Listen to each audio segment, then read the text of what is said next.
Give me a sec. Okay. All right. Good evening. This is Spurs TV, and tonight I've got Brian Daigle on. I don't think you guys might know Brian Daigle, but so we're here to talk about the shit show from yesterday. Yeah, there's a lot to talk about, and yes, it most definitely was a shit show. But first of all, thanks for having me on, buddy. Oh no, it's okay, mate. So I think to begin, let's talk about the fullbacks, because for me, like Sessegnon and Emerson are just one of the worst set of fullbacks I've actually seen in about 10 years at Tottenham. So what do you think of Emerson? Listen, okay, so we'll break it down. Emerson and Sessegnon. We'll start with Emerson, who for me is playing with a shepherd's pie on his head. That's what that hairstyle looks like, mate. Let's be serious. Listen, he's not a good footballer. He's not a good footballer. Alistair Gold said a couple of weeks ago, and I pissed myself, was when he said, when Emerson crosses a ball, the best thing you can hope for is a corner, because it doesn't go anywhere. You just can't. I hope it gets a deflection. But he's not good. But the one thing I will give him is he was brought to play as a right back in a back four for Nuno. That's true. And because of our mixed management and no philosophy that stays the same, he's out of position. And with Doherty injured, Tanganga injured, we don't really have a choice unless we experiment with Kulusevski or Bergwijn or Mora. So it's kind of by default. As for Sessegnon, I really like Sessegnon. It's just, as someone said, he's made a Weetabix. He literally, any touch and he breaks. Okay. Do you not think with Sessegnon, though, it's partly confidence? Because whenever I watch him, he looks shit scared. Like that, you know what? Big time. Like when he first came, rather than going past people like he did with Fulham, he'd always check in and slow it down. But then, you know what? I think if you look at the Leeds game, where we won 4-0 and he crossed the ball in for Doherty, it looked like he's finally getting the position. He understands that role, and I think he understands left wing back better than Reguilon, who again is a left back. So I do like him, and I think there's a player there. But you're right, it's confidence, and he's got to build it up, and also he's got to get away from these injuries. Yeah, with Emerson, I agree with you in the sense that he wasn't bought as a wing back, so you can't really expect him to play in there. Yeah. But at the same time, some of his decision making is just horrific. Like yesterday, I don't know if you saw that pass, right? But it's just I do not understand how he just and my biggest issue with Emerson is that Reguilon isn't a wing back, right? Yeah. Sessegnon, I think as a wing back is probably his best position, but with Emerson, he always comes inside. So yeah. But that's just common sense. Like, surely you need to go on the outside. I would think so personally. But like, you look at it. If you remember the Watford game on New Year's Day, the whole first half we were going down the right hand side the whole time, and all that happened was they let Emerson cross. They're like, okay, you just cross the ball, we'll take the ball back from you. And that's the thing. He cannot cross the football. He simply cannot. I was there. You're a season ticket holder, Has? Yeah. So I was there. We're sitting in the South Stand for the Crystal Palace game, when obviously he set up Mora for the header, and that's his one assist. When you look at Conte's play, needing fullbacks to be the creative spark in the team, it's simply not good enough. It's simply not good enough. I mean, okay, let's go to the midfield now.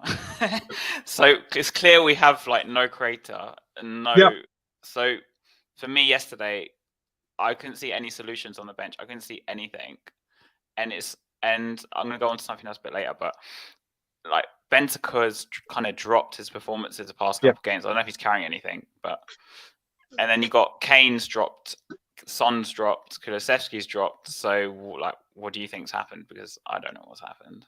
So with Bentancur, he had a knock against Brighton. He was carrying a knock. I don't know if he's fully recovered it for now, but again, it's the lack of depth. Harry Winks can't play in a two. He just can't. Ollie Skip being injured at just the time we bloody well need him. And you know what it is as well in these games, where we've needed to win. Why are we playing two defensive midfielders? When you have to win, get on a Bergwijn, bring on a Mora, just someone with some kind of energy to break it down. Like you said, Kulusevski last couple of games, or since the elbow where he should have been sent off against Brighton, So Thank God the lucky. Brighton player didn't go down rolling his head, because VAR would have looked at it. But yeah, there's just, again, it's lack of strength in depth. It's like we just haven't got this creative spark. Again, we've fallen short. And you look at it now: Lo Celso, Ndombele, Hill. Forget Ali. Ali, I wanted out of the club. I made it very, very public what I thought of Dele Alli. I agree with you. Loved him when he first came, but for the last 3 years, what the hell have you done? Maybe keeping one of them may have been a solution, but obviously they were all bad eggs and they had to go out. And then you look at it, and Dembele, you never knew what you were going to get with him. And after the Morecambe game where he just walked off with the booze, could he play again? Lo Celso came out and spoke bad about Conte. Who do you keep? Who do you keep? We're just unprepared again. I mean, the reason I brought up creativity is, for example, Kane. He's been stuck with that job because no one else is going to do it. Now, do you think? Because I didn't actually know this till after the game, but he went off to like the USA for the Masters, Masters or something. Yeah. So do you think that's had an effect or not? Because he just doesn't look interested. I don't know what's happened. So I've kind of got a theory behind this. Now, first of all, with him going to the Masters, what people have got to remember is when Harry Kane goes to Augusta for a few days, he's not like you and me that go to Heathrow and have to check in 3 hours early and wait in line and then sit in economy with our face and everything like this. He goes on a private jet. He has the lap of luxury. He flies in, he flies out. If Harry Kane has scored a hat-trick against Brighton or scored the winning goal against Brighton, no one talks about this. No one even bats an eyelid about it. But what I had a feeling about is, if you remember the Aston Villa game right near the end, the tackles that were going in on him were just absolutely on his ankles again. And then at Brighton, do you remember he started hobbling along at the end of the first half? Yeah, I remember that game. And I don't know, and this is just me speaking, I don't know if he was told stay up top, because if you go back down, bang, they're going to crash into you. And obviously, one person we cannot be without, especially the way the results have gone right now. But then you look at it the other way, they've been playing with 3 midfielders. So if Harry Kane drops, there's someone to cover him anyway. So Harry Kane, he is so pivotal to everything we do. And if we don't have creativity in midfield, we can't get him to be his lethal finisher. And if he doesn't drop back, we haven't got any creativity to find Kulusevski. This is the world we live in. This is the problem. I mean, he is pivotal in everything we do. And you look at teams like Liverpool.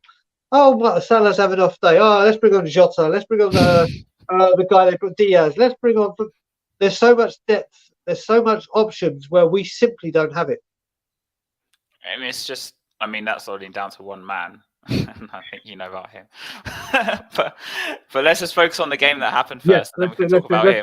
Because for me, the Brentford game, we never looked like we were going to score. And do you think, because I've always had this belief since, what games? It's like even 2016, 2017, since the Poch days, that the team is mentally weak, or the squad is mentally weak.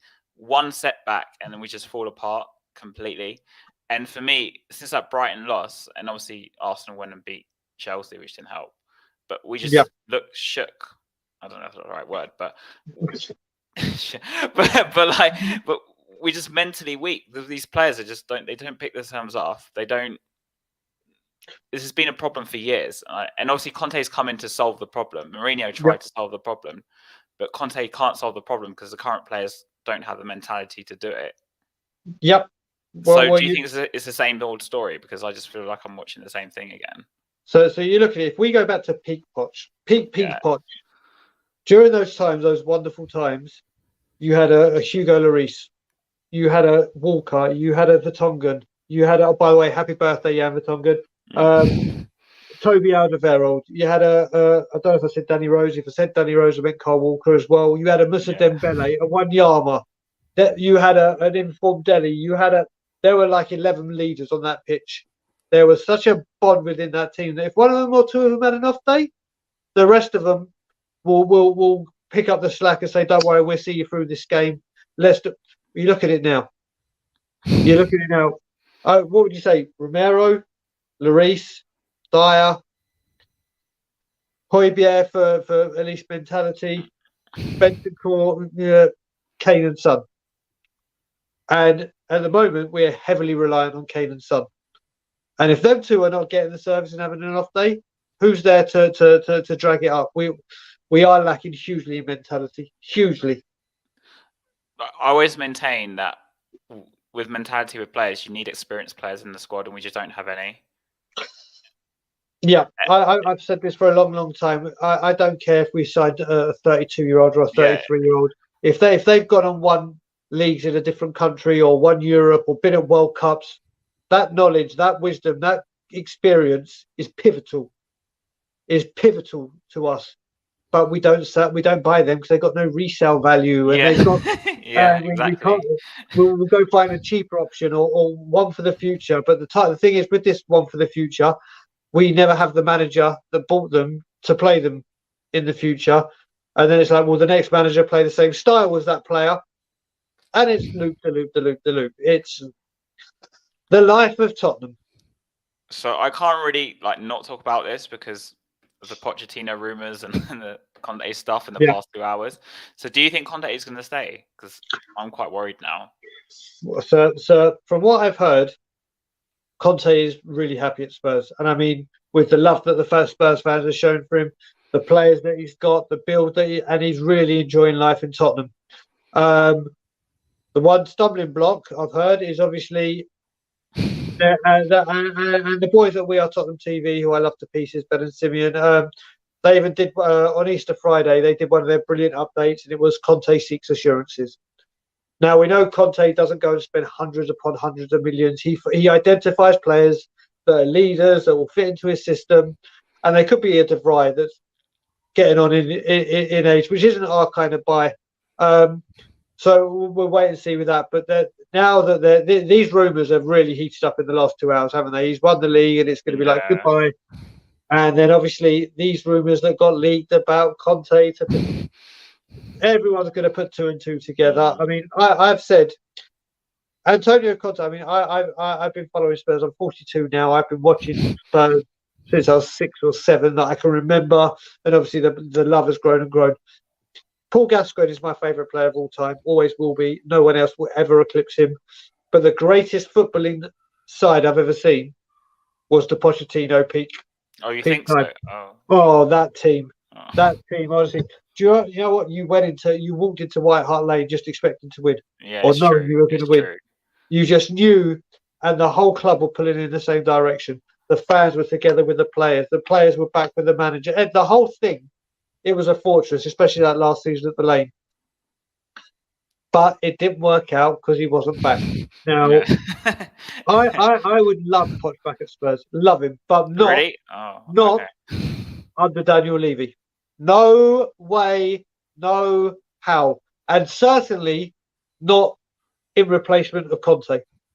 If you said to me, Conte or Poch, every single day of the week, I'm saying Antonio Conte.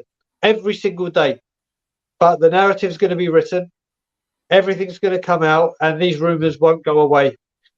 And we're going to have to wait and see here. But I'm praying there is no truth to these rumours. Yeah, I think with Pochettino being sacked, it doesn't surprise me. I think he will get sacked. But him coming back to me isn't even a surprise. It's just Levy tried to get him in the summer, didn't he? Or am I wrong? Well, no, you got to remember that. And we were going for Antonio Conte and we were going for Pochettino. But just exactly the time we are now, not time of year, but the week before season ticket renewals. And then the second they smashed, bang, those deals just went complete push dead. So I can see people that if Conte, let's just say it does happen. I don't think it will. I'm not saying I think it will. There are going to be people that go, woohoo, Poch is back. Woohoo, everything's brilliant. Woo, happy days. We got the saviour back. Oh my God, he's magic, you know. It's a huge step backwards. A huge step backwards. Under Levy. I agree with you. Yeah. Under Levy. I don't really want Poch back personally because I don't believe you should do the same thing twice. Listen, in terms of just, he won't be coming back to the same Tottenham that he started with when he was in 2014 anyway. And I don't think Kane will stay even if Poch came back. So it's just repeating the same cycle again, where we're going to have to rebuild. So Conte's come in to play this system. And now, oh no, they're still going to have to change to the 4-2-3-1 again. Yeah. I don't know, maybe it might not be that, but and it's like, well, we just have to stick to something. Like, do you think Conte could go to at least the level that Pochettino went with us in those seasons? Because I think he can, probably better, but he needs the money. But this is the thing. Well, if he's backed, and that's the biggest gift I've ever goddamn given. The thing is with Conte is he doesn't need 60, 70, 80, 90, 100 million pound signings. He needs players that fit his mould of his formation, that he knows can do the job, and most importantly, has the mentality to run through brick walls and do it. So if he sees, let's use De Vrij as the one, because that's the one that won't go away. Apparently, he's between 16 and 20 million. If Antonio Conte says he wants him, 16 to 20 million, which is, let's face it, Enix's lovely number that they love to do. Yeah. Go get him. Don't get him, I'll find you a cheaper version or one for the future. Or don't worry about, I think we're the only club that goes, do you know what, we're about to buy a player, but before we buy him, let's work out how much we can sell him for. It's true. If it doesn't work out. Yeah. We need to stop that. We need to stop that instantly. And that's, if he's backed, we will go places. We will win trophies. He will end the trophy doubt, no doubt. At least for me, he's probably the best manager we've had, at least in my lifetime, for me. But listen, he's the best manager Tottenham Hotspur have ever had in their history. And when I say that, obviously Bill Nicholson is the one. Yeah. But he wasn't the calibre that Conte was right now. Bill Nicholson came in, former player, and worked up to become the icon that he rightfully is. The man that is Mr. Tottenham, the greatest manager we've ever had, as in achievements. Antonio Conte eclipses that. To get him at this age, that in demand, at the peak of his powers, not like Jose on the decline, at the peak of his powers, this is the biggest management appointment in this club's history for me. Like, for me, I was pushing for us to get him in the summer, and obviously it didn't happen because of the whole coaches malarkey. And then I felt like I was at the game when Nuno made that sub. And obviously that was the beginning of the end. When he took off Bergwijn, was it Bergwijn for Lucas? No, he took off Lucas. Yeah, he took off Lucas Bergwijn. And I felt like it had to happen after that game. Like, it was going to happen because he has nowhere else to turn to at that point. So do you think the appointment, because I know you'll leave it out like me, do you think it was made for fan appeasement, or do you think it was actually made in good integrity to actually like make the club better? Because it seemed to me like a panic, like, oh, I need to go and do something because they're shouting Levy out in the stadium. So I'll tell you a story about this guy. I mean, that game, I remember. So basically, people that don't know that will be watching this, I live in Toronto, Canada. My wife's from Canada. We lived in England for a bit. Opportunity came back to live here, and obviously COVID happened, so I couldn't come home during the obviously the first large part of COVID.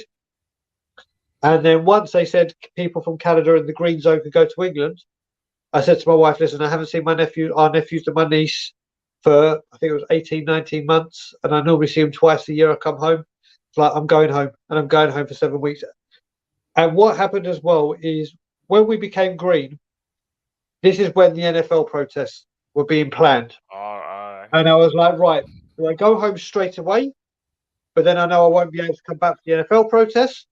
Or do I do I put off seeing my family and my nephews and my niece, who are my everything outside my wife, and wait for the NFL protests? Because I couldn't get back for the Super League ones because of COVID. So I did that. I was at the NFL protests, every single home game. And the Man U game was the week before I was going home. And I was also, that week, Simeon was away from We Are Tottenham TV, so I was going to be hosting with Ben. And when that sub was made and the whole booze went off, you can remember how badly that turned. Yeah, I was there. Where's your season ticket, Has? Is it in the South Stand? No, I'm West. Okay. Yeah. So where Ben, I was with them, was in the South Stand. So when we went 2-0 down, there's a guy in front of me that started going, Levy, da, da, da. And whenever I heard that, I was always getting up, yeah, man, Levy out. Yeah. And then what happened is people started saying Nuno out. And then obviously we all took over. We all took over, like, we want Levy out. And obviously that was the first time I've ever heard it in the entire time they've had. Same. Like, it was that loud. You've heard other people, like you've heard that guy that went, I can see you, you can see me. But it had never been that loud. that loud with so many people. And then obviously you heard that Paratici stormed out at half time. Yeah, I remember And I'm going to call it now, and it's because I am so Levy out. Hearing Levy out was something I've been wanting to hear since Martin Jol got sacked. 14 years I've been Levy out. Was probably the most amazing experience I've had in that ground. Just to hear Levy out, Levy out. And then obviously the Nuno story broke the next day. And I don't know if people have seen me or know that I put on a bet on We Are Tottenham TV saying that if Antonio Conte, when it started getting rumoured, I said Antonio Conte's not coming. And if he does, I'm so sure he's not. I'll get a tattoo of We Are Tottenham TV tattooed on me. It became a huge thing. The very next day he was appointed. And there you go. We Are Tottenham TV tattooed on me. But this, yeah, well, do you know what? I think it was the first time the serious pressure was put on him. Yeah, I saw it like, too. And he was like, "Oh shit, what do I do? Oh my god, this is bad." And obviously, there's only one way he could go. He had to bring in an appointment quick, and he had to be a huge deal to put the knives away. And Levy did what Levy does, and he pulls a rabbit out of the hat to keep people quiet for a little bit longer, just like he did with Bentancur and Kulusevski the day before the deadline was about to set in, and we were going to go mad. Yeah. So yeah, but for me, it was very, very knee-jerk. Obviously, we all loved it. I thought, brilliant, he's here. This is it. This is going to be the manager that tells him as it is.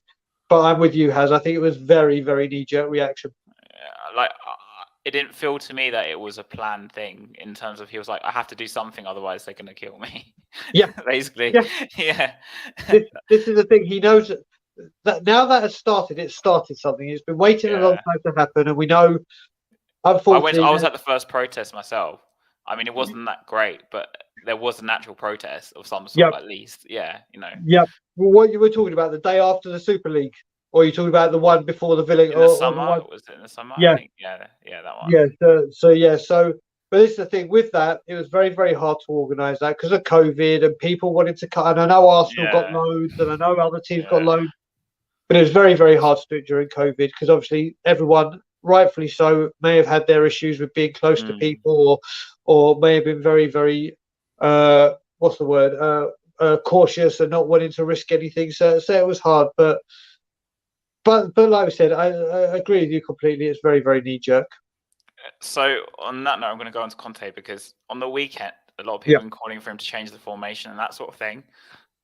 Now, the only thing I would have done personally is probably brought on Bergwijn and gone with a 4-4-2 and chuck Lucas on the right wing as well.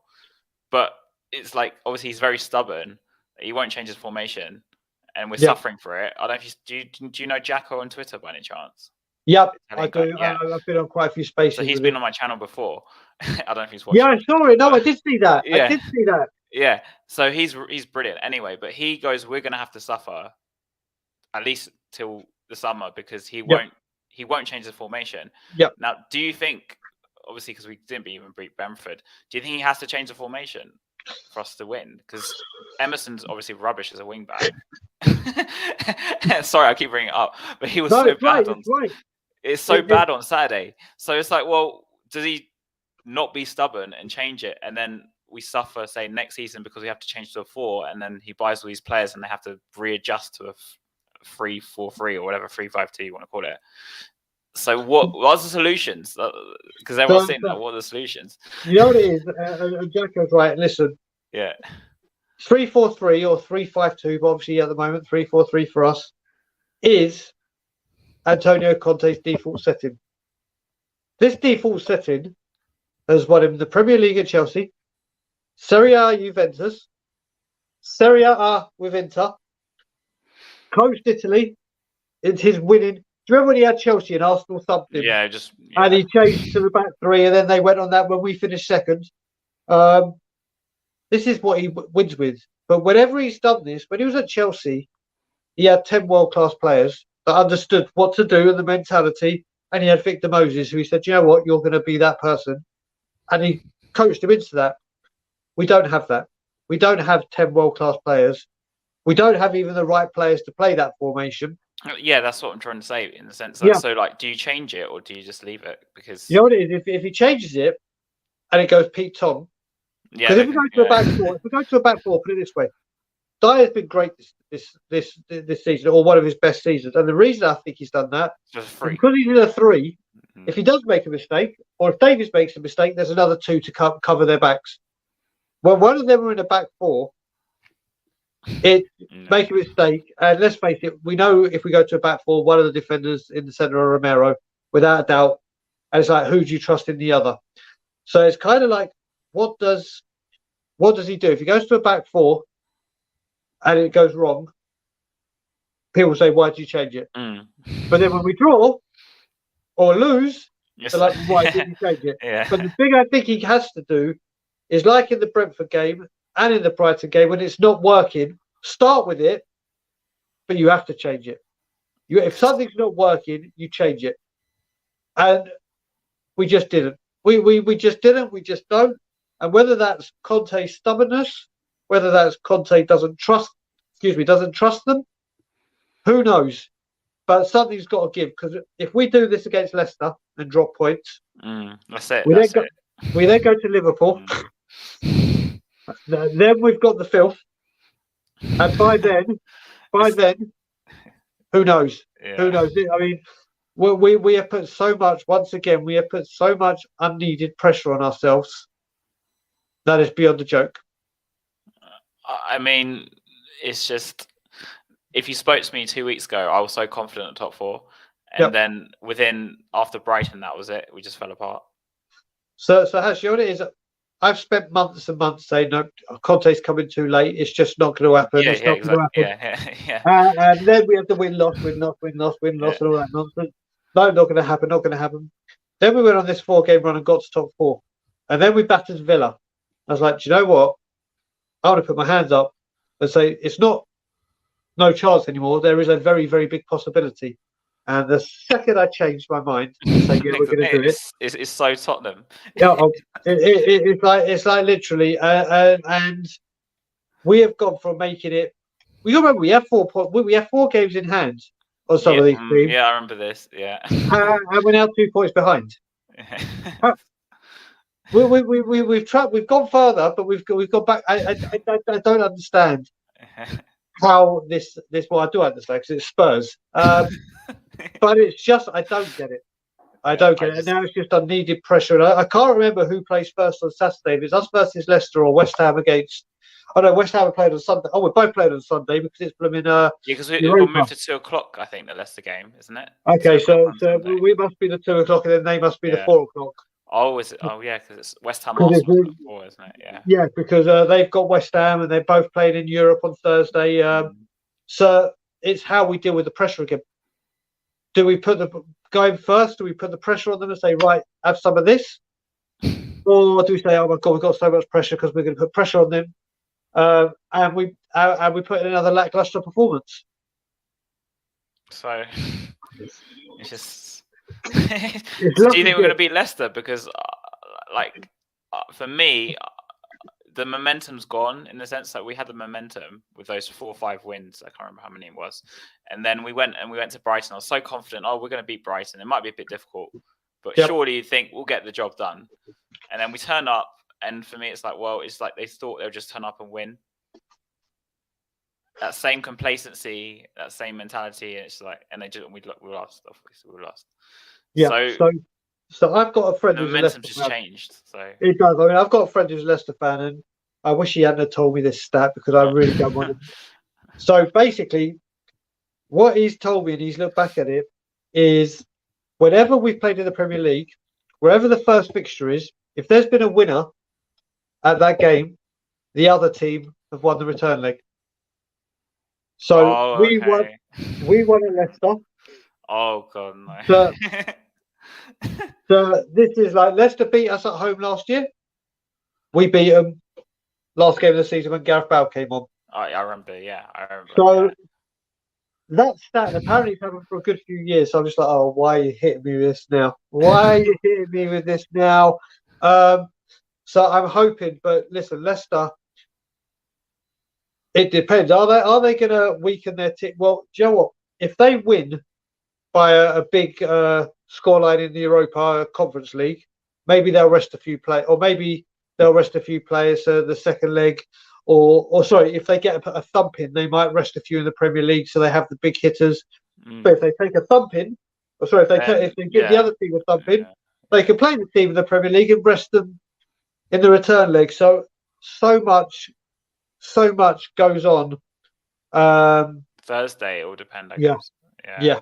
Unfortunately, I mean, what do you reckon? What do you reckon, Az? Do you reckon Leicester at home? I mean, you'll be going. You'll be going. I mean, so the atmosphere will be tense. It's going to be a hard game. It's not going to be easy. I think Leicester always have not a thing against us, but they do sort of. But in a sense, psychologically, they seem to play better when they play us. I mean, you can say that about every team, though. but in the sense that they have players that can hurt us, like Maddison and is that Harvey Barnes? That's a Harvey Barnes. Harvey Barnes. They've got that Dewsbury Hall or whatever his name is. That's it. Yeah. They've got Lookman from Everton as well, who's been banging in goals. The only saving grace is I do know, and we can say this about a lot of teams. Harry Kane loves to go against Leicester. Yeah, it's true. And he hasn't scored for a few games, so let's let him just rain thunder, bring thunder and lightning to Leicester on Sunday. So, I was thinking, what are your overall views of Son? Because I read so many conflicting opinions on it. Like, for me, with Son, I think he's not had the best season, but he's been clutch. Yep. So do you think Son's world class, or do you think he's not? Or... Yeah. So he is world class. He is world class. Okay. But do you know what the problem is with him? And I use it with him a hell of a lot. He is overplayed and undervalued. And when I say undervalued, I don't mean financially, because we all know he earns a very, very nice, handsome wage. But him and Kane are like, if you're fit, you play. If you're fit, you play. It doesn't matter how often the games come. They don't get substituted. And if they do, it's like at the 87th minute. They're human beings. Like I said, with Liverpool and other teams, they can freshen it up and say, right, game management. This is a game that we may not need you, so sit on the bench, relax. With us, it's if you're fit, you play. If you're fit, you play. If you're fit, you play. And they both always fit. Thankfully, Kate, I'm not going to say what I was just about to say. But I know you think. I know what you're thinking. I think everyone knows what I'm thinking. But at least with Son's picked up an injury, obviously, and we see how bad he's missed. But then as soon as he's fit, in you go. There's no easing him in, and it's just so demanding on him. So demanding. But Son, and I questioned him about a month ago, but because he was just, his first touch was bad. I sometimes critical of him because sometimes he shoots when he should pass and pass when he should shoot. But he's one of these guys that could do nothing for 80 minutes and then have two chances, bang. Yeah. And there's no one else that can do that, is there? No. Apart from Kane. So they're overplayed and undervalued, in my opinion, and they're just undroppable. So, in a sense, for next game, though, like, what tweaks would you personally make? Because I've been reading stuff like chuck Bergwijn at left wing back, chuck Lucas the right wing back, or move Kulusevski to right wing back and play Lucas in the middle. So do you know what? I love Steven Bergwijn. I really think there's a play there. I am a fan of his, and I really think that right wing back role is screaming for him. And if you remember, he did it last year for Jose, but in a more defensive capacity, where he has and he did well there in a defensive capacity. But we all know he likes to attack, which I thought under Conte, Victor Moses, you got the build, you got the pace, you got the stamina, and I really think he could be it. But what I'd like to see him do that with is at the end of the season, when they come back for pre-season, say, Bergwijn, 6 weeks, I'm training you hard. This is your position, and I'm just going to work you morning, noon, and night, day in, day out, day in, day out. It's risky. Can you imagine if we start with him as right back and it doesn't work well, and the only option is to bring on Emerson to correct it? Exactly. Or do the same with Mora. It's like, oh, Jesus, what do we do? Or Kulusevski. It's like, it's such a conundrum and such an issue. And the worst thing is this right back issue has been a problem since Kyle Walker. We sold him for 50 million. And rather than spending a huge chunk of that 50 million on finding a decent replacement, we went cheap again, and we brought in Aurier, and we brought in so every time we brought them in, they've got worse. Doherty, then Emerson. We spent over the 50 million we got for him, trying to replace him. So I don't know why we always think cheaper is better, and sometimes it can be. Look what Dele did at the beginning of his career, but it doesn't mean it works with every player. So with Kyle Walker, I heard I'm not saying I'm Ikean or anything, but that Levy bought Aurier because Aurier was seen as like the better deal or something, because he was rated at like 35 million or something, and we was offered for 25. It's a Pereira who was going for like 30 mil or something. That was a release clause. I think he had a release clause. So rather than getting the player that we actually wanted, and Pereira went to Leicester and was a success. Exactly, like, for £5 million. Yeah. £5 million difference. Yeah. And just look at, I mean, to tell you the truth, Aurier would thrive under Conte. Yeah, I think so too. In a wing back role, it suits him so well. If we had him right now, I'm sure he would be better. Well, actually, I know he'd be better than Emerson.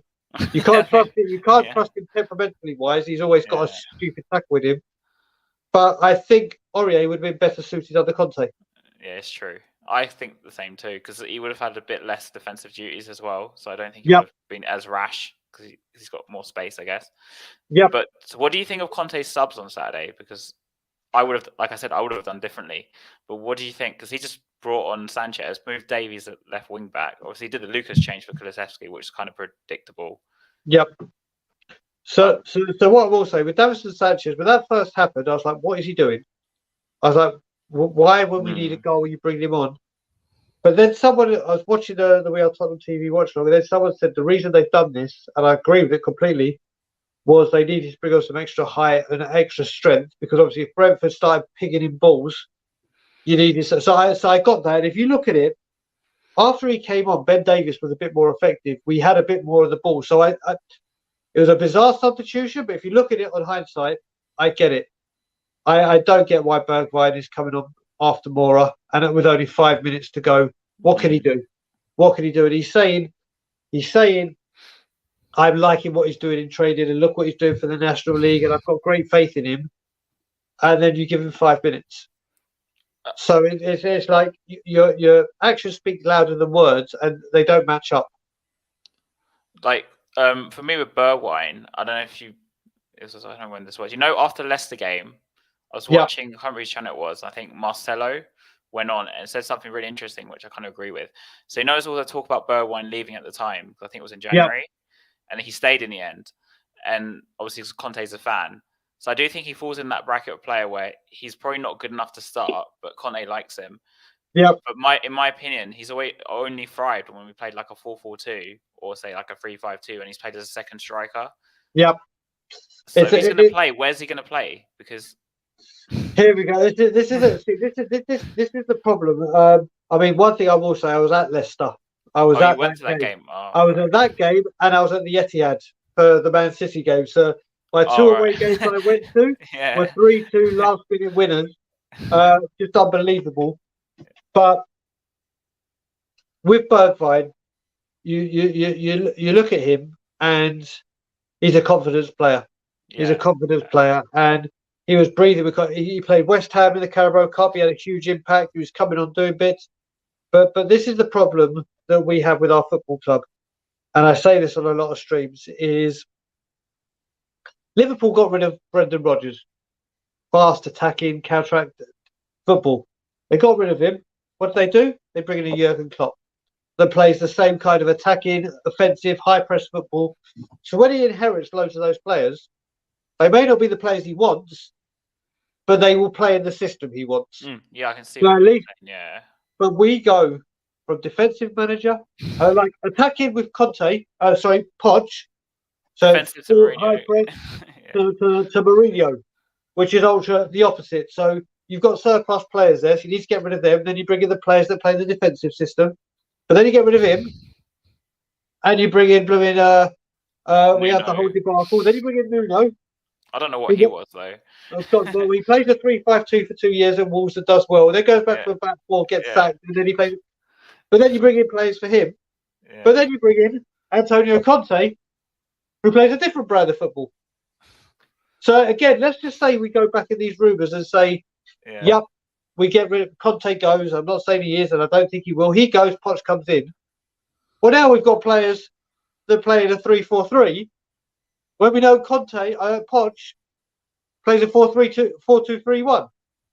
So no matter what happens, that's what I'm saying. It's just we always have these surplus of players that don't fit the next manager. I don't know what we all want Tottenham Hotspur to play attacking football and beautiful football and the football we've become accustomed to. But if you're going to do that, go through managers like that. If you're going to play defensive, go hire managers like that. So at least when the manager leaves, the player walks in, a new manager walks in. Yeah. He's got a nucleus of players that may fit into it. May not be the players he wants, but at least can play in the system he wants. Exactly. But no, we can't do that. We have to go back and forth, back and forth, back and forth, back and forth. But weren't you a bit surprised that Nuno didn't play a 3-5-2 at Tottenham? Do you know what? Especially when we had Matt Doherty, who he had at Wolves. Yeah, exactly. And played blindingly well for him. It's like, oh, okay, but you got rid of him. And then you brought him in, and you looked at that first game when we played the front three against Man City. Yeah. And you know what? That was without Kane because of all the Kane hoorah in the summer. And I loved that front three. Sudmore, Bergwijn, pace, changing position. Power, yeah. It had everything. All right, it was the first game of the season, but it looked like, okay, up front we look good. But then obviously we started seeing after the 3 wins, the 3 defeats. And I mean, the Arsenal game at the Filth, where horrible. Mate, honestly, I've never ever. I mean, we normally don't put in a performance at the Emirates, but that was just absolutely unacceptable. And then my first game at the brand new stadium was the 3-0 to Chelsea. I think the week before or the week after, whatever it was. Oh no, week after, because I was in England for both of them.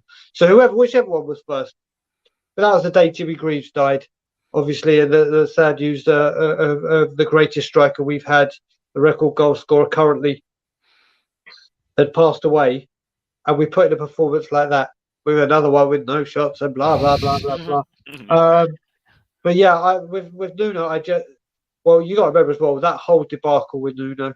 Yeah, it was especially when at the end of the Villa game last season, he goes, "We're going to find an attacking, free-flowing manager to bring back the customary football." Oh God, yeah.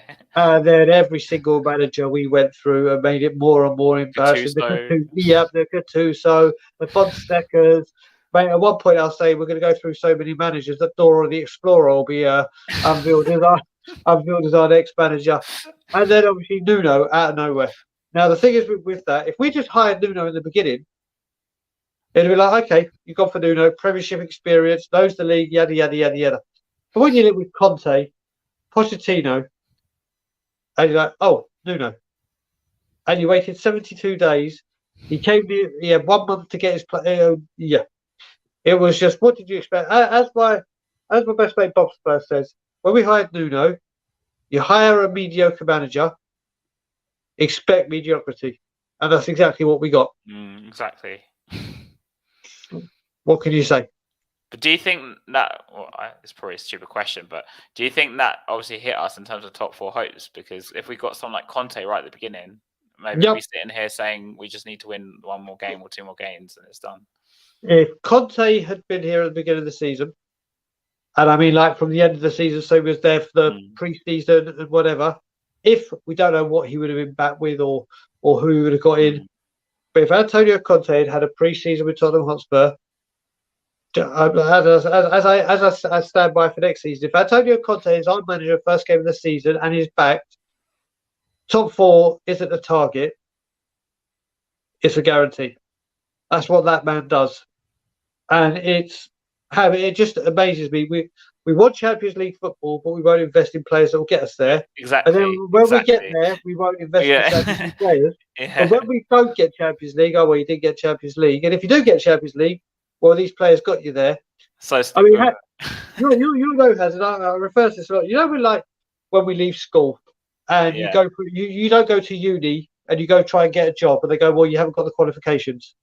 You're like, well, I'm coming here to get experience, but then you go to university, you get the experience and whatever, and they go get the experience. You're like, well, you can't win. And that's what happens with us. Yeah, that's exactly what happens with our Champions League places. If we get Champions League, well, you got Champions League. You only need a couple, and if we don't get it, oh well, you didn't get Champions League. You ain't got the money. Well, what can you do with it? Nothing. But our problem is that the only time I ever remember us spending sort of big was when, we were in relegation with Redknapp, when Redknapp came in. That's the only time I remember us buying like 3 or 4 players. Yeah. Well, he had to. That's the thing, because you got to remember, at that point, it got to the point where Premier League money that we could have gone out. When we did that we were climbing. But if Spurs had got relegated, the financial burden on that and the hitting it would have taken. Yeah, exactly. Was like, oh no, we can't accept that. We can't. We have to invest. But when the shoe's on the other foot, it's the bigger money we need. Oh no, you're doing well. Yeah, I mean, Redknapp, I remember, said it loads of times, and because for me, I haven't been Levy out until 2012. Yeah, and that's the window which turned me completely was the Saha and Nelson one. The good old one for Cahill and Tevez. That was a window. I was like, I've had enough now. This is ridiculous. Yeah. I mean, especially because for me, Redknapp was a manager I really, really liked. So, and I felt like he built at the time, obviously, it was probably the best team we had in years. Big time. And for me, I still stand by. I think in terms of aesthetically, to watch us play, the Redknapp side is the best I've seen personally. I know some people might disagree with me because I like Poch more, but in terms of just watching us, oh no, you look at that team. It was just such a good team. And then Defoe, mate, that team, Gareth Bale, that team was. But once again, he got stripped for parts. We got cheap replacement. Wilson Palacios. I loved Wilson Palacios. What he did for us, I absolutely loved that dude. And yeah, but like you said, I've been it since the very second Martin Jol got sacked. Oh wow! Because I actually have a very vivid memory of when it happened, because I was in Crete, in Cyprus, in like a Tottenham pub, like an Irish pub. I can't remember the name of the pub. I was very young then. I'm getting new, but I remember we were playing Getafe. I remember, and before the game started, the people in the pub, because it was obviously not just us watching the game, as other Spurs fans, so they were saying, "Oh, Joel's going to get sacked," and I'm like, "How do you know he's going to get sacked?" And then we watched the game, of course, and they started singing his name after half time, and then obviously he got sacked. It was announced. And I can see why people turned on Levy then, because it's the manner of the sacking. But for me at the time, I thought Joel. I hate to say this, but I thought Joel kind of deserved to be sacked. But then I didn't know the ins and outs. I know it wasn't. I mean, I love Joel, but I felt like it was coming to an end in that sense. But I don't know what happened behind closed doors. Because I know he didn't want Darren Bent, for example. So I'll give you. I mean, again, We Are Tottenham TV did an interview with him, and he's brilliant. I love Joel. Oh, he's unbelievable. But Martin Jol, when he came, he was told was going to be the manager, manager, not Jack Santini. Yeah. He was going to be the manager, and then when he got to the ground, oh, here you go. Here's the manager or his assistant. Yeah. Martin Jol was the catalyst for everything that's gone on right now. Yeah. He's the one that put the foundations in to get the club going back in the direction we were going. So yeah, I love that man. I absolutely idolize. As long as I'm saying I hate it at the time. No, I know you know. But for me, Martin Jol obviously is the moment the tide turned for me. So Martin Jol is a very, very important person to me. Yeah, I mean, for me, Joel is quite funny. He looks like my uncle, so it was always like a joke. Yeah, he's not my uncle, obviously, but I have an uncle that looks like him. It's quite funny. Yeah, but so it was sort of like an on-running thing for like a few years, obviously. But I think Joel, I agree with you. He brought us to give us a crack at Europe that we didn't have for years and years. But obviously, at the time, I didn't know the ins and outs, that he didn't want certain players or that sort of thing. And I was, at the time, obviously I wasn't Levy out, but it was the Redknapp which really turned me completely. And then obviously I wasn't really big on Twitter till like the Poch days, to be honest. And then when that started going sour, it was just, it was sort of expected it to go sour, like the Nkudu Janssen window. Like, I'm still furious about that window personally. It's been about 5 years, and I'm still angry about that window. Well, it happens every time. Clinton and G. It just gets terrible. It's bad. But like for us now, do you think if Conte made top four, just talking, I'm going to ask you in a minute whether you think we're going to get top four anyway, especially after Brentford. But do you think theoretically, if we get top four, do you think we'll actually spend this time, or do you think we'll just be like, oh no, we'll grab a couple, even though we need to rebuild half the team at least?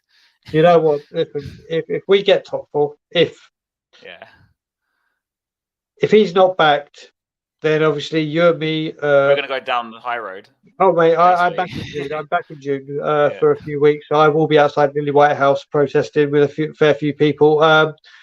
But if he's not backed in the summer, then this whole divide between the team, and this is the worst thing about it. Listen, what people seem to forget is whether you Levy in or Levy out, we all want a successful Tottenham.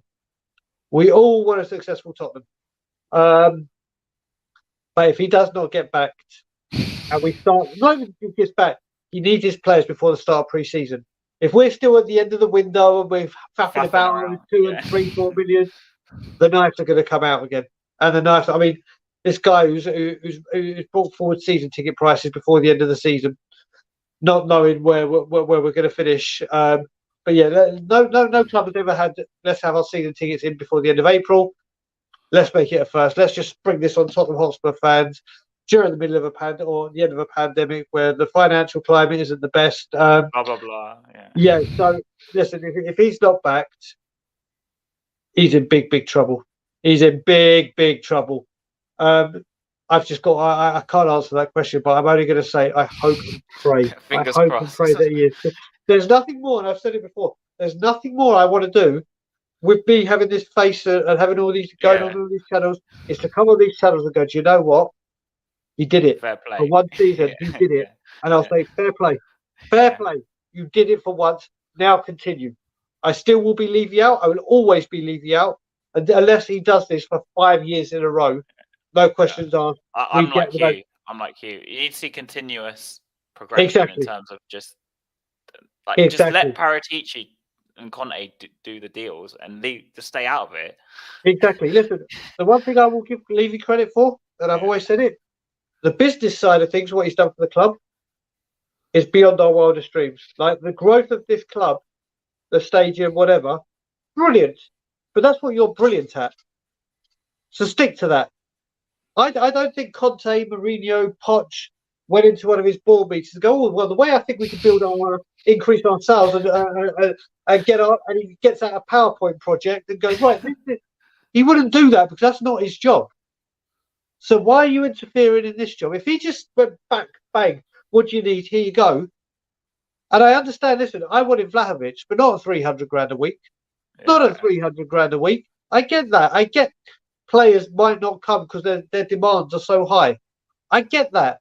But with all these players we're linked with and other clubs put a bid in, match the bid. Talk to them and see if they'll come. None of this, oh, yeah, we'll pay you 2 million less or we'll do. No. But yeah, I've only got a hope and praise back for his sake. But like for me with Levy, it's more the fact that just the little things is always what really pissed me off in the sense that we're talking like 5 million here and there. Yeah. And it's like, well, 5 million is going to bankrupt the club, clearly. So you don't just pay the 5 million. 5 million is like you and me going down the back of our sofa and just putting our hand down there and coming out with a fiver. Yeah, basically, yeah. That's what 5 million is to Eden. To him, it's nothing. Yeah. It's absolutely nothing. Listen, you spend that 5 million on a player, the shirt sales go through the roof. Shirt sales will go through the roof because people will get their name and number on the back. Like you saw when Bell came back, every single person, Bell. Yeah. Make your money back. But no, we can't do that. Do you remember the whole Mane stuff? So I don't. Yep. Oh, okay. So I heard that the issue with that was the wages. I don't think Levy wanted to pay the wages. Mane was like 100 grand, 150 grand or something. Something like that. We wanted Mane, we got Sissoko.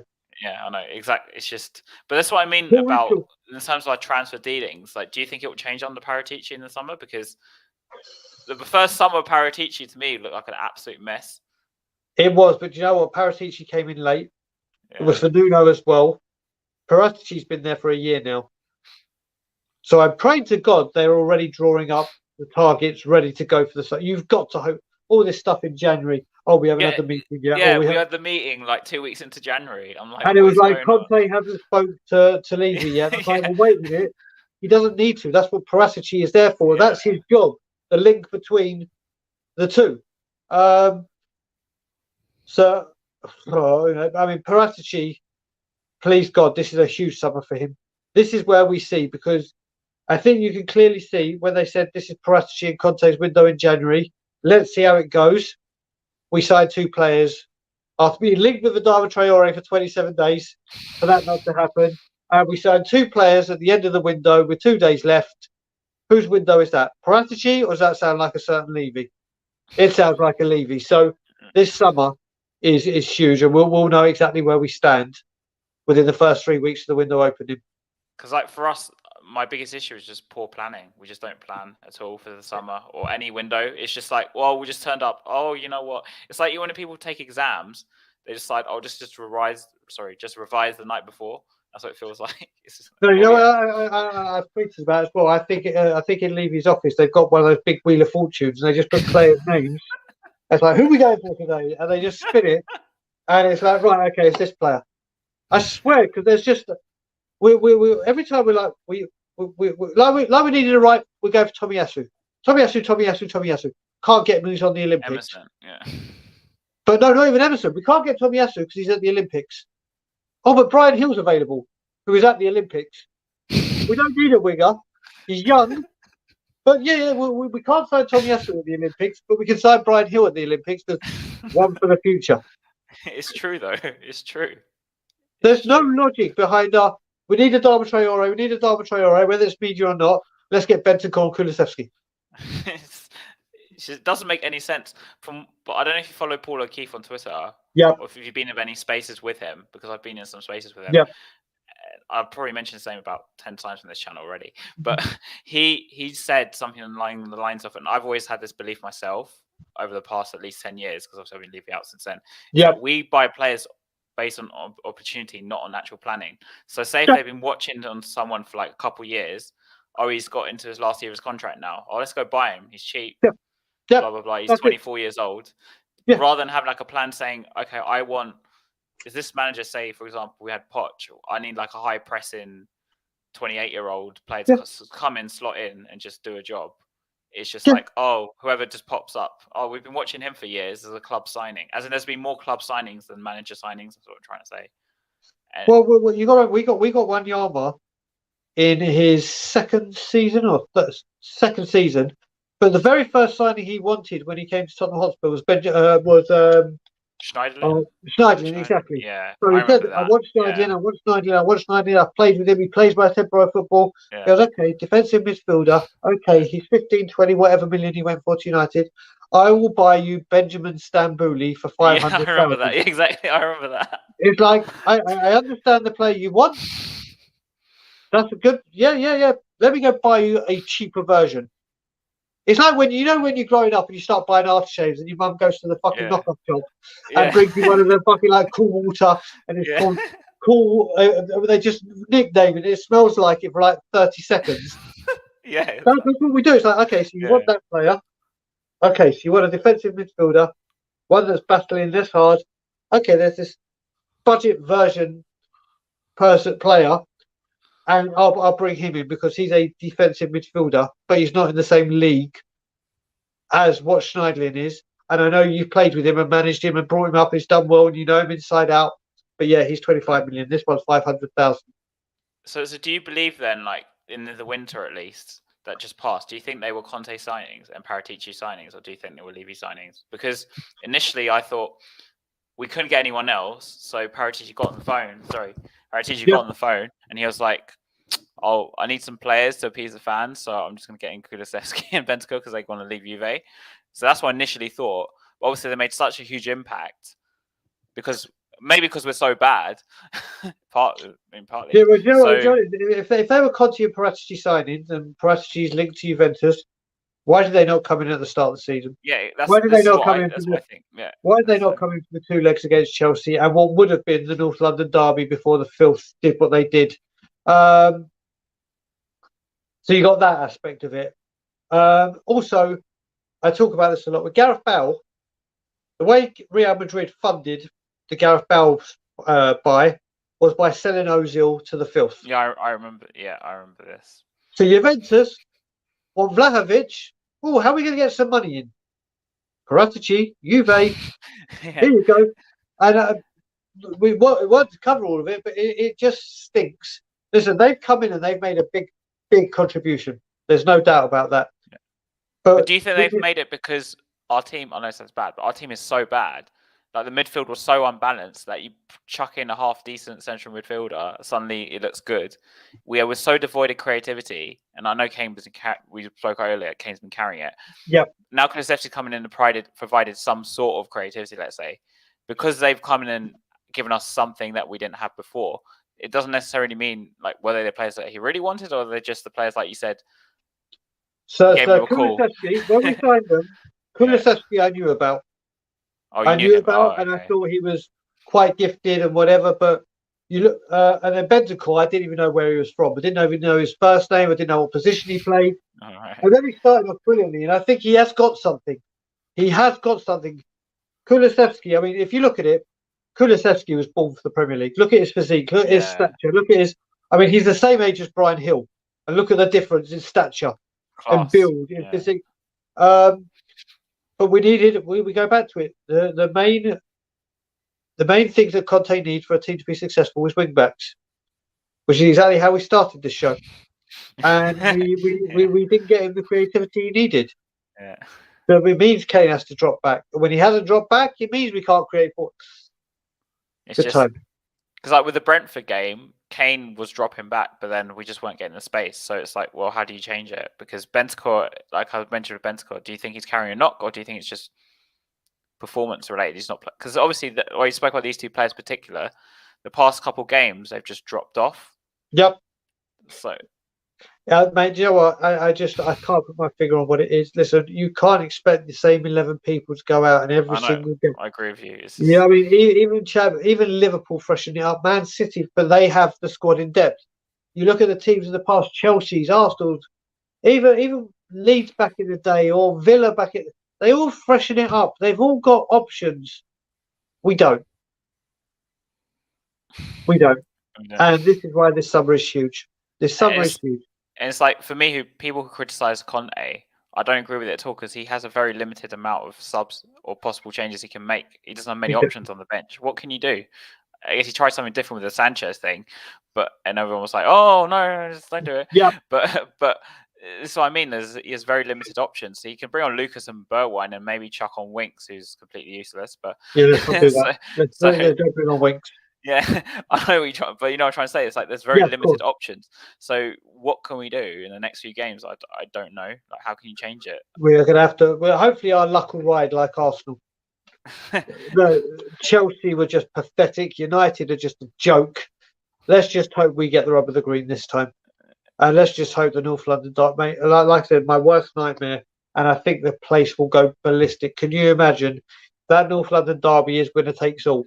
If we get there, and they win and have St Tottenham's Day back and get Champions League at this ground, there will be fireworks. There will be bedlam. So let's just hope that doesn't come to it.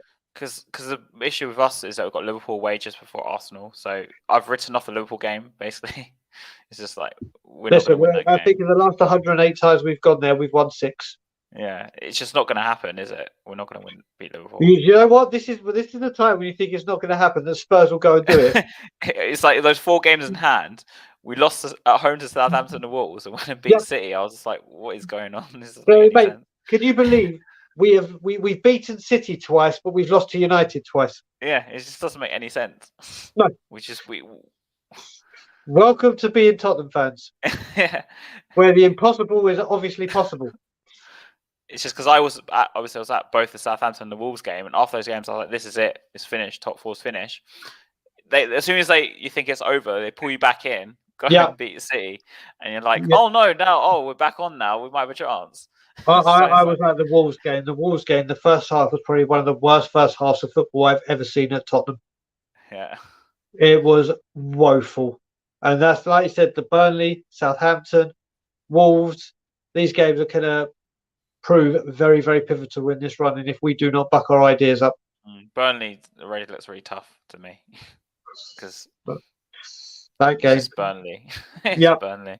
Yeah, it's just typical. It's just typical us as well. It's just typical. We go beat Man City next game. That's who's the bus. I just find with Tottenham, we don't make any sense at all. Yep. We literally don't make any sense. This is why I never bet. I mean, yesterday came into my memories. 11 years ago yesterday, Tottenham cost me 100 grand because I did Sky Sports Super Six, and no. we were playing West Brom, and I had all 5 scores, Is it that and game? I had 2-1 Tottenham West Brom, and then literally in the 88th minute it said goal at Tottenham, and I was like, oh, for fuck's sake. 100 grand. I was like, as long as it's 3-1, I didn't lose any money because it's free. But if we drawn and it was like Tottenham 2, West Brom 2, and I was like, I remember that game. I was like, you absolute, and I was fuming. So this is why I don't bet on football anyway, unless it's Super 6 and 3, which I don't do anymore now, living in Canada. But yeah, you just can't bet on Tottenham.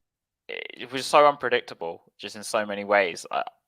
It's just never normal. Supporting Spurs for me, it's not normal. It actually affects your mental health, personally. That's what I think. You got to remember, like I said to you, I've suffered and I suffer with mental health. I'm all right at the moment, but I'm also a recovering alcoholic. So it's and supporting Tottenham. Trust me, I don't know how you don't drink. Alcoholic is one of. I mean, don't get me wrong. One of my closest. So I went for a really rough patch around the Ajax semi-final, the one, and I didn't go to the pub because I knew if I go to the pub, I would drink. And then after the first half, I would have drunk. And the pub that I go to wouldn't have let me drink because they know me. But I could have easily gone to another pub that didn't know me. But then at the end of the game, I still would have drunk, but the other way. So that's how quickly it can change. But honestly, being a Spurs fan and being an alcoholic, it's a challenge. It's a test of one's strength.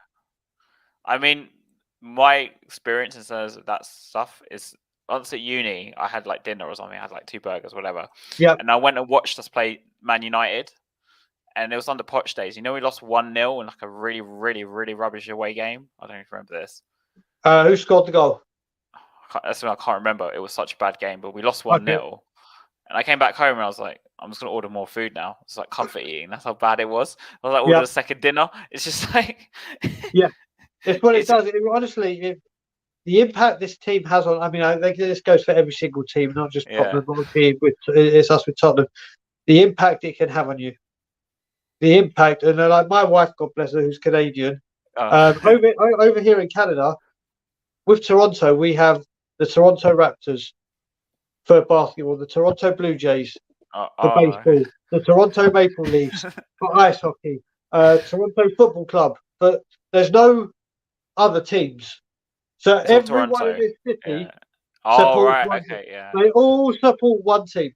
And then they don't understand the rivalry between like Spurs and Arsenal and Spurs and Chelsea because they don't have it here. I mean, there are some teams in America and in Canada that don't like each other. But the other thing I found, when I went to a sports venue here, the fans home and away. So I went to a CFL game, and CFL is basically the Canadian version of the NFL. So I went to a game with my wife to see the Toronto Argos versus the Hamilton, whatever the hell they were called. We sat at our seats early at the Toronto Stadium, BMO Field it's called, or as I call it, the Jermaine Defoe Stadium, because that's the stadium he was at Jermaine when he went over there. And we're just sitting there, relaxing. And all of a sudden, the row in front of me has, I kid you not, about 8 away fans came and sat right in front of us. Oh, my God. Oh. And I was like, what the fuck? Because they're going to be like, I was like, oh my God, what the fuck's that? And my wife said, calm down. We all sit together. Like they don't do it in the MLS in football. And they don't do it. Okay. I won't call it the S word. I refuse to call football the S word. They don't do it for that. But for other sports, they just sit all together. I'm like, what the hell? And they don't get this rivalry. So when my wife sees me come back after Spurs Arsenal, she gets it now. But people are like, why are you so annoyed? And I'm like, and my mum says to me, I don't know if your parents ever said this, you or your mum. Yeah. But they say to me, my mum goes, it doesn't matter, it's only a game. Yeah, exactly. And I'm like, don't. She knows. And she knows not to say it after Spurs Arsenal. She knows, don't say. It's only because I go do lally. It's not just a game. I'm the worst person when we lose a game. Or like yesterday when we drew, I'm in a strop for like 3 or 4 hours. I just don't want to talk to anyone. Yeah, I don't know if you saw me on the fan show on We Are Tottenham TV yesterday. I went absolutely mental. Mate. I think every third word was the F word.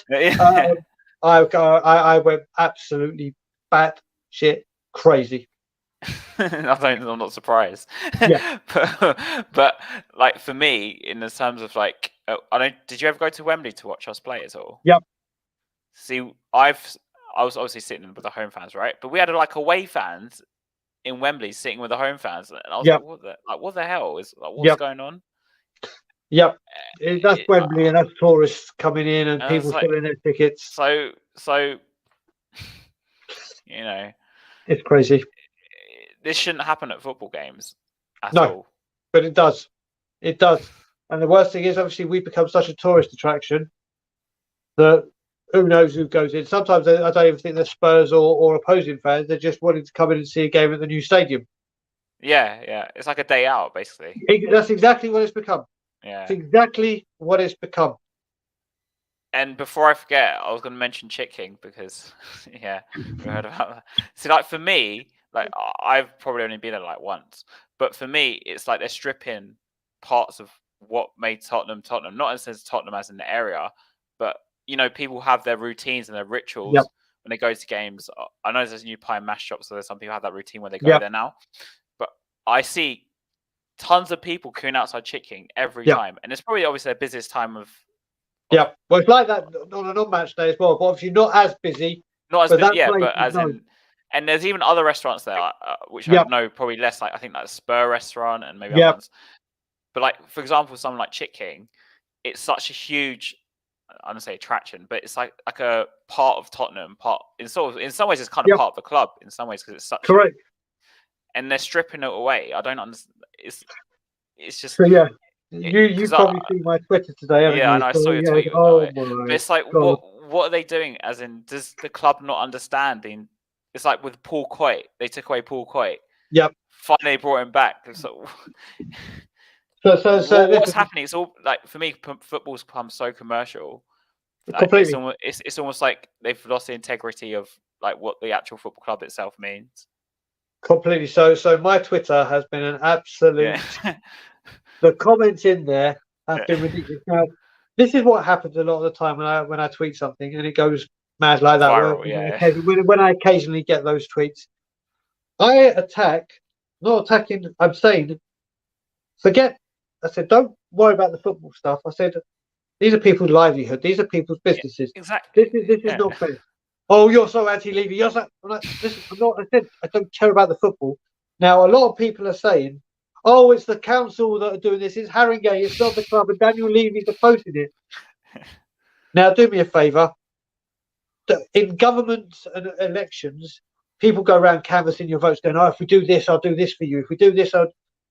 Listen, Haringey Council may want to knock that down. Haringey Council may be a part of it. But who's the biggest benefactor? And a few years ago, if people remember, and I'm going to say this allegedly because I don't want to get you into trouble, with the steelworks, when they weren't going to sell, they weren't going to sell, they weren't going to sell, all the fire.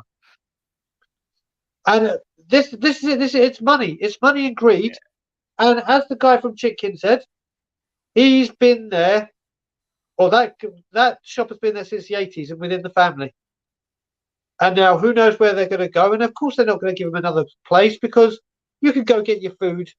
Because they want them to go with the food inside the stadium. Because I think there's a chicken and chip shop in there. There's a chicken shop there. Of course, there's a chicken shop in there. There's everything in there. I mean, who goes to football and says, "Yeah, do you know what? I really fancy going to Tottenham some noodles." It's like for me, my ritual is like, and I'd be more.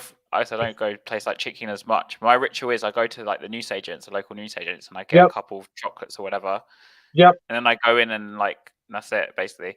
But if they say took away those places, it's like, well, you're just stripping just part of people's rituals, part of people's. Exactly. Like, with Chick King, such a huge ritual. You see so many people outside that place. It becomes. You know what? This was during the Tottenham riots when it happened. Yeah, I remember that. Yeah. Chick King was the most protected shop. Nothing happened to Chick. It's like literally. Wow. That you got to remember, on a match day, that's a big revenue for Chick King, and they deserve it. But what they do for the community outside of the game, they're there. They've been there for years and years and years. They're established, and it's just a shame to see it just all getting stripped away. It's just a shame. I mean, this isn't Tottenham as we know it. It's like, well, for me, I always miss the old stadium more than the new one. Personally, that's just my emotional feeling towards it. It's just. It is because you've got to remember we grew up there. Our parents took us there for our first game. Exactly. Yeah. I've seen Gaza there. I've seen Klinsmann there. I've seen all that. And you look at it, that stadium's going to take a while. And you look at the South Stand. It's going to be the white wall. Yeah, I remember. Yeah. You can't stand. You can't stand. You can't bring banners in like you can't shout. I spoke to people that are just like you can't shout. Yeah, and also there's loads of corporate halfway up. So it's like. So you want to be. What they should have done is, as soon as that white wall went up, is they should have said, right, people in the shelf side and the corner of the Park Lane and East Stand, you lot first refusal, go in there. But now what you've got is people sitting all over the ground that used to all sit together. They used to create the noise. So you don't get it.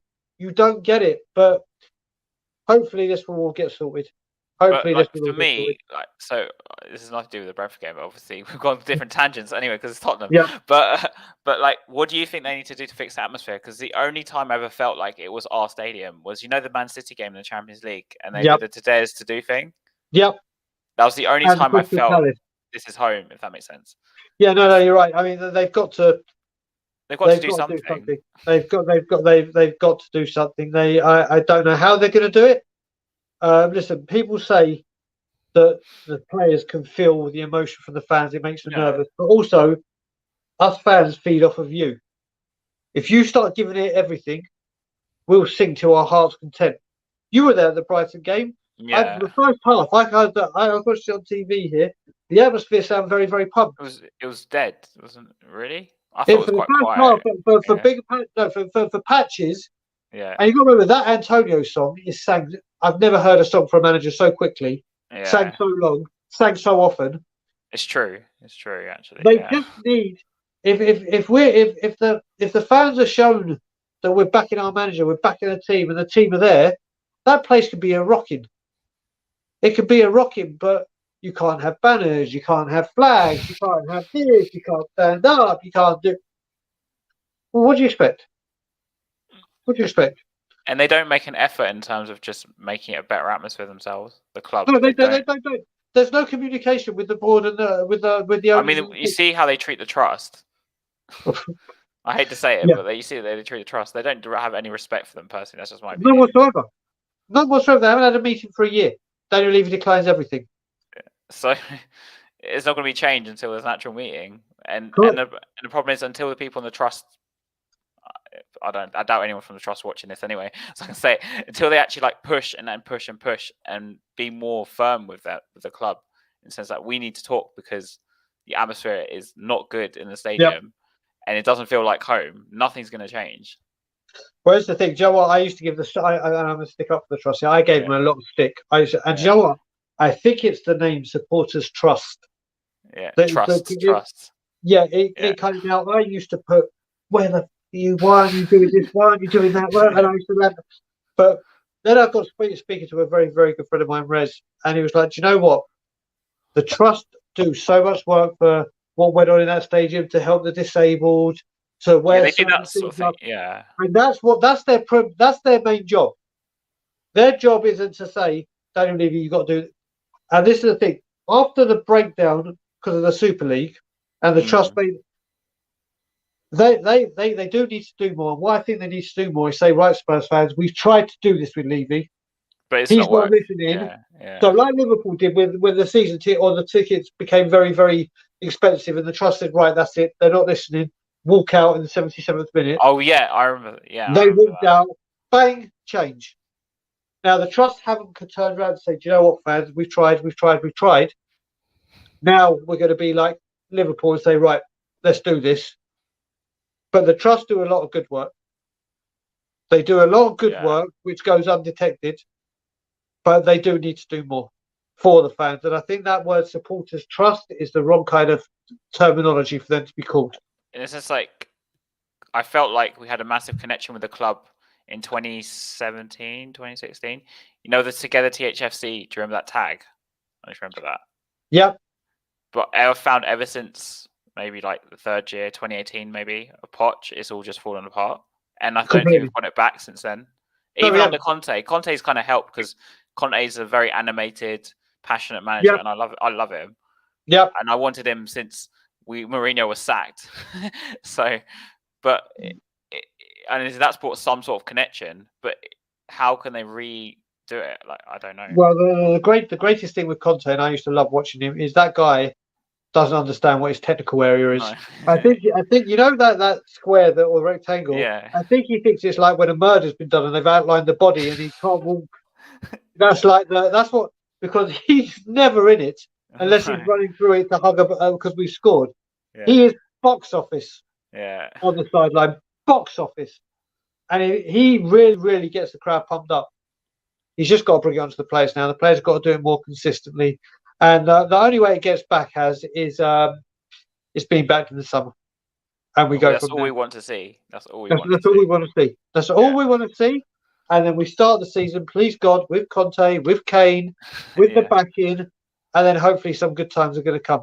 Yeah, because I feel with Conte, we have another big manager, and now if we waste him, I don't see where we go from there. So. Listen, we can only go down. Yeah. We've had Poch, we've had Jose, we've had Conte, and listen, if Conte goes, and I'm not saying he is, and I don't think he will, Pep Guardiola isn't coming.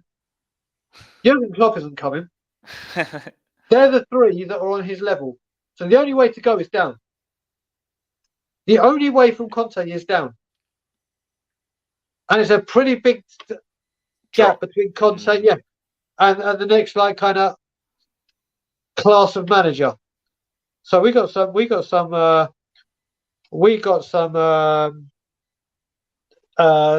tough times, worrying times, but hopefully exciting. Hopefully. So I thought I'd just end the show now, but I just want to ask you: do you think hand on heart will finish top 4? Yes or no?